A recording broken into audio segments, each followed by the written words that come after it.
segunda parte en busca de un nuevo orden. La primera fase del Estado colonial, 1542-1570, Eugenia Bridiquina Silvia Arce.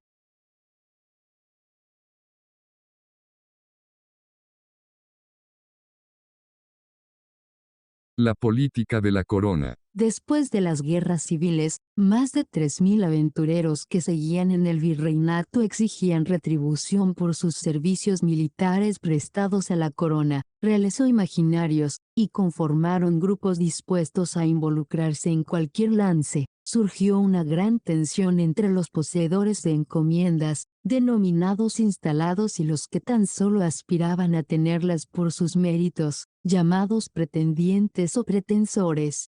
Como las encomiendas seguían siendo la forma de pago esperada, la presión ejercida por estos grupos obligaba a la corona a multiplicar los repartimientos. Aún así, se producía el fenómeno de taponamientos, una especie de overbooking, cuando la masa de mercedes disponible no satisfacía la cantidad de los aspirantes. Frente a esta situación, la corona buscó la manera de controlar los apetitos de este grupo a la vez vulnerable y amenazador. Por un lado, se seguía otorgando encomiendas, desarrollando una política de desmembramiento de las mismas para prevenir su concentración en manos de pocas personas. Noejovic, 2009, 59, sostiene que hubo, hacia fines del siglo XVIII, un incremento de la cantidad de las encomiendas en el virreinato acompañado con la disminución de las tasas fruto de una política de moderación orientada por la corona.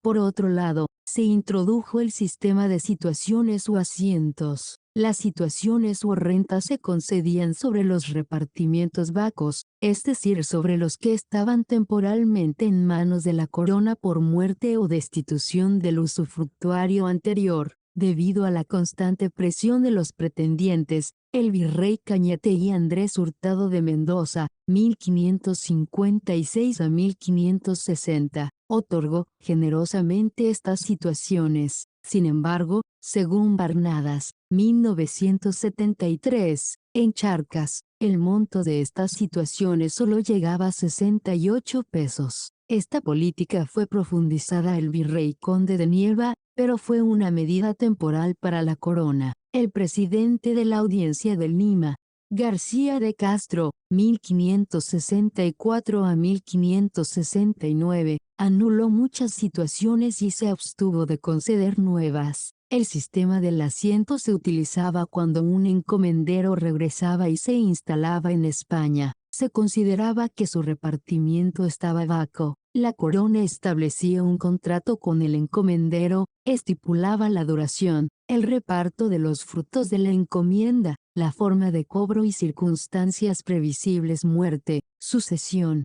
Con la adjudicación de los asientos se pretendía aliviar la presión de los pretendientes. Sin embargo, estos calificaron esta política como una maniobra conjunta de la corona y de los encomenderos.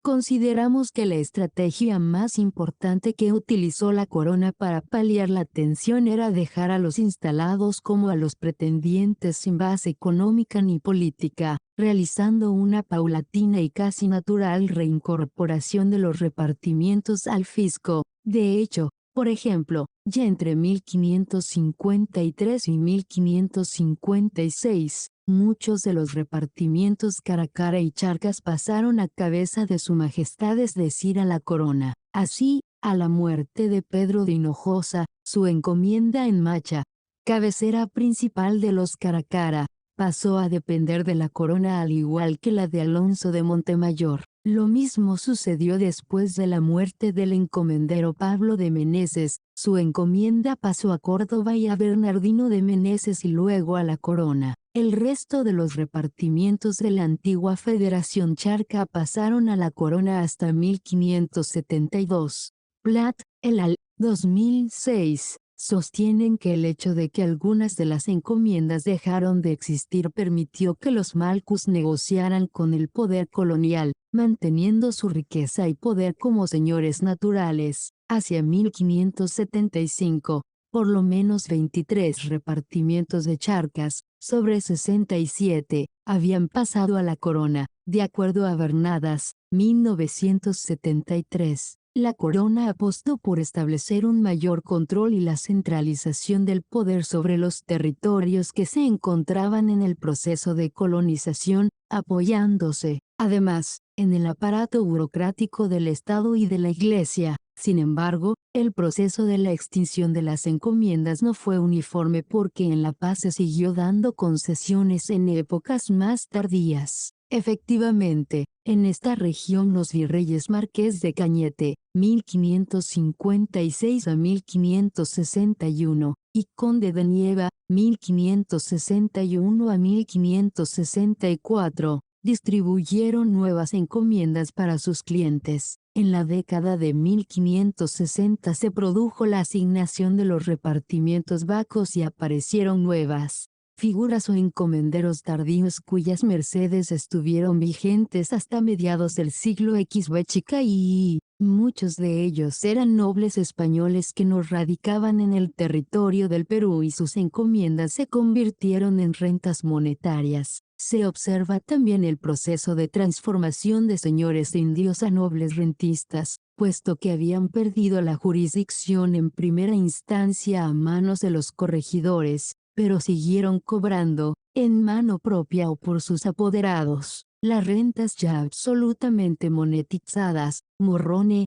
2012. Este fenómeno puede ser considerado como otra maniobra de la corona para extinguir el grupo encomendero en el Perú. Otro mecanismo para limitar el poder de los encomenderos fue el debilitamiento y la disolución del vínculo personal entre los indios y el encomendero. Desde 1555, se impidió que los encomenderos vivieran entre los encomendados, aunque en el pasado, era obligatorio que establecieran su residencia entre los indios. Este fue un paso arriesgado para la corona, puesto que enormes espacios se quedaron sin representantes del Estado y se confirió el poder político a los religiosos, teniendo nuevamente que confundir el poder religioso con el político al delegar, inversamente de lo que había sucedido con los encomenderos, la autoridad judicial evangelizadores que, en muchos casos, se apropiaron por 2 décadas de forma plena y ostentosa de esa prerrogativa. Estensoro,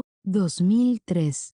41. Sin embargo, según Schramm, la mayoría de encomenderos residía en La Plata y tan solo algunos mantenían contactos frecuentes con los indígenas, confiriendo esta obligación a sus representantes, apoderados o a la servidumbre, es decir, la gente pequeña, de manera que, los indígenas conocían la civilización española sobre todo a través de los niveles sociales inferiores de la sociedad colonial y las primeras influencias importantes que cambiarían su propia cultura provenían, más que todo, de la cultura española popular y no tanto de la alta sociedad. Schramm, 2012, 55. Este fenómeno dio pie a que algunos de estos antiguos administradores de los encomenderos se convirtieran en propietarios de tierras de ganado, haciendo a veces competencia a sus antiguos amos. Estas iniciativas encontraron apoyo por parte de la corona que empezaba a promover la política de colonización.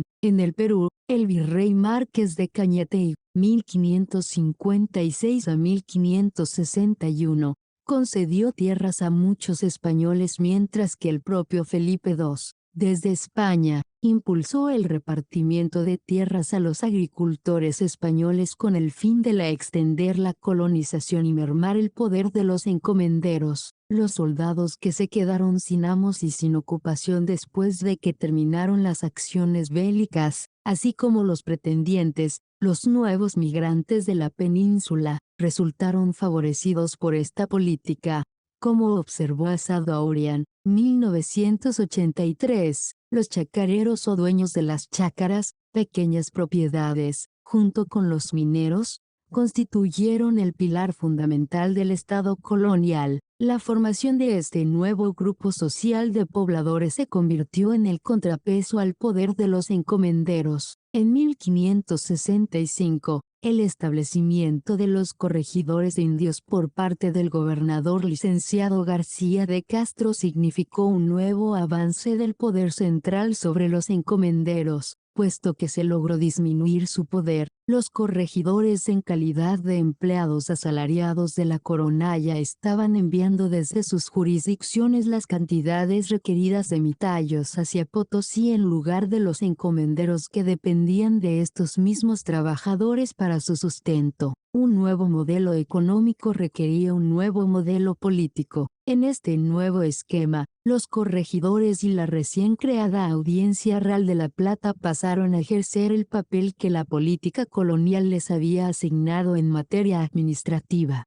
Autores del tomo 2. Eugenia Bridiquina, docente de la Universidad Mayor de San Andrés, La Paz. Jimena Medinaceli González, doctora en Historia, es docente titular de la materia Historia Prehispánica e investigadora del Instituto de Estudios Bolivianos, UMSA. Silvia Arce, historiadora especializada en investigación sobre sociedades del campo y de la ciudad del actual territorio boliviano, y sus procesos entre los siglos XV y A18, especialmente en temas relacionados con manifestaciones materiales de cultura, arte popular, identidad y simbología. Pablo Quisbert, egresado de la carrera de Historia de la Universidad Mayor de San Andrés, La Paz, participó en varios proyectos relacionados con la historia colonial.